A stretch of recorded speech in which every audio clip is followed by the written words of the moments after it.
Hi, welcome to our channel. Ram Gopal Varma తల తీసుకొస్తే ₹1,00,00,000 ఇస్తా అంటూ తెలుగు న్యూస్ ఛానల్లో డిబేట్లో ఫత్వా జారీ చేయడం అనేది ఒకటి వార్త వింటూ ఉన్నాం. రామ్ గోపాల్ వర్మ మీద ₹1,00,00,000 సుపారీ ఇచ్చినట్టుగా కేసు నమోదైంది. ఇక్కడ పూర్తి విషయం ఏమిటంటే, రామ్ గోపాల్ వర్మ వ్యూహం అనే ఒక చిత్రాన్ని తీస్తున్న విషయం మనందరికీ తెలిసే. ఆ వ్యూహంలో కథాంశం ఏంటంటే, జగన్మోహన్ రెడ్డి పాదయాత్ర తర్వాత, వాళ్ళ నాన్నగారి మరణం తర్వాత, మొదటి దశ ఎన్నికల తర్వాత జరిగినటువంటి పాదయాత్ర నేపథ్యము, ఆ తర్వాత అధికారంలోకి వచ్చిన విధానాన్ని అంతా కూడా కథాంశంగా చూపిస్తూ, అందులో ఆటోమేటిక్గా జగన్మోహన్ రెడ్డి హీరోగా చూపిస్తున్నప్పుడు ప్రతిపక్షం అయినటువంటి చంద్రబాబు నాయుడు, టీడీపీ వర్గం అండ్ లోకేష్ బాబు, ఆ తర్వాత పొత్తులో ఉన్నటువంటి జనసేన, పవన్ కళ్యాణ్ని క్యారెక్టర్లు ఖచ్చితంగా వస్తాయి. అయితే ఎప్పుడైనా సరే సమకాలిక రాజకీయ చిత్రాలలో వస్తున్నప్పుడు ఆ క్యారెక్టర్లకు తగినటువంటి మేకప్ను కొంచెం దగ్గరగా వేస్తూ, పేర్లలో చిన్న మార్పు చేస్తూ, ఆ పేరుకు తగినటువంటి రూపాంతరం పేరు పెడుతూ చిత్రాలను తీయడం, అది చట్టపరంగా సెక్షన్ల నుంచి తప్పించుకునే ప్రయత్నం కూడా చెప్పొచ్చు. ఉదాహరణకు కిరణ్ బాబు ఉన్నప్పుడు పవన్ బాబు అని పెట్టడం, ఇట్లా రకరకాలుగా పేర్లతో చిత్రాలు రావడం చూసాం. కానీ ఈ వ్యూహంలో డైరెక్టు ఒరిజినల్ పేర్లు, ఒరిజినల్ క్యారెక్టర్లతోటే రియల్ బయోగ్రఫీలా తీస్తున్నాను అని చెప్పి వ్యూహంలో ప్రకటించడంతోటి ఇంకాస్త వివాదం పెరిగింది.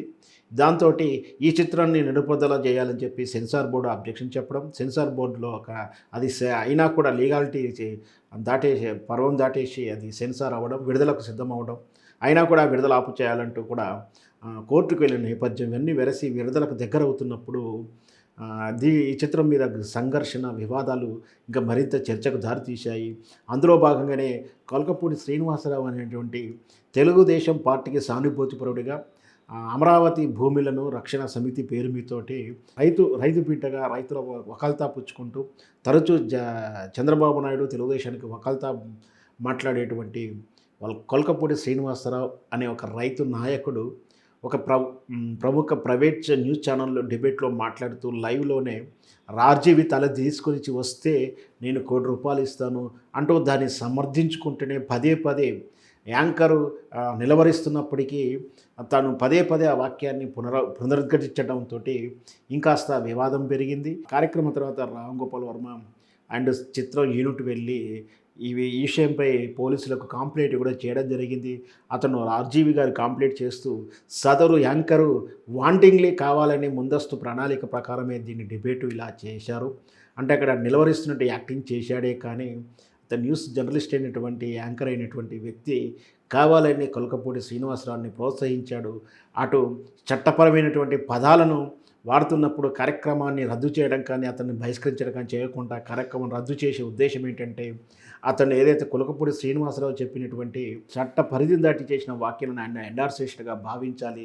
దాంతోపాటు ఆ కార్యక్రమాన్ని ఏ విధంగా కూడా ఖండించినటువంటి ఆ ఛానల్ యాజమాన్యాన్ని పార్టీగా చేస్తూ, దాంతోపాటు ఇందుకు ప్రేరణకారమైనటువంటి తెలుగుదేశం పార్టీ, తెలుగుదేశం కార్యకర్తల మీద కూడా ఈ సుపారీ వాళ్ళ ప్రోత్సాహమే జరిగింది. నా తలకు ₹1,00,00,000 ఇచ్చడానికి నా హత్యా పథకానికి రూపుదిద్దారని చెప్పేసి ఒక పోలీస్ కంప్లైంట్ అయితే చేయడం జరిగింది. అయితే రామ్ గోపాల్ వర్మ ఇలాంటి బెదిరింపులకు భయపడేవాడైతే కాదని తన స్వాభావిక స్వభావం తెలిసిన వాళ్ళందరికీ కూడా తెలుసు. బొంబాయి మాఫియా డాన్లతోటి అతను డీల్ చేసి చిత్రసీమలో బొంబాయి బాలీవుడ్లో ఏ విధంగా ఆయన రాణించాడో కూడా మనకు తెలుసు. అతను జడుచుకునేవాడైతే కాదు. కానీ ఎవరికైనా ఈ సమాజంలో అందరికీ భావ స్వేచ్ఛ అయితే ఉంది. అతను ఒక పోలరైజ్ చిత్రాలను అలా తీయకుండా ఉంటుంటే అతను భావస్వేచ్ఛను వాడుకునే ఆ తరహా చిత్రాలు తీస్తుండొచ్చు. కానీ ఇతరుల మనోభావాలు దెబ్బతింటున్నప్పుడు కాస్త రామ్ గోపాల్ వర్మ గారు కూడా తగ్గాల్సిన అవసరం ఉండే. అయినప్పటికీ అతను హద్దు దాటారని చెప్పి వీళ్ళు శృతి మించేసి వీళ్ళు చట్ట ఉల్లంఘనగా ఈ విధంగా తెగబడడం నిజంగా హేమైన చర్య. ఇట్లా ఎక్కడా లేనటువంటి ఏ రాజకీయ వ్యవస్థలో లేనటువంటి కేవలం ఆంధ్రప్రదేశ్ రాజకీయ వ్యవస్థలోనే ఇట్లాంటి దుర్మార్గమైనటువంటి రాజకీయాలను చూస్తూ ఉంటాం. ఏదైనా సరే చట్టం అందరికీ సమానమే. ఎవరి తల ఎవరి నరకారని చెప్పినా కూడా అది చట్టబద్ధంగా నేరమవుతుంది, ఖచ్చితంగా శిక్షార్హులు అవుతారు. ఇట్లాంటి వాటిని ఎవరు కూడా ప్రోత్సహించకూడదని, ఆర్జీవి లాంటి వారికి కూడా తమ తరహా చిత్రాల శైలి మార్చుకోవాలని, ఇతర మనోభావాలను కించపరిచేలా భావస్వేచ్ఛను దుర్వినియోగం చేయకూడదని మనం కోరుకుందాం.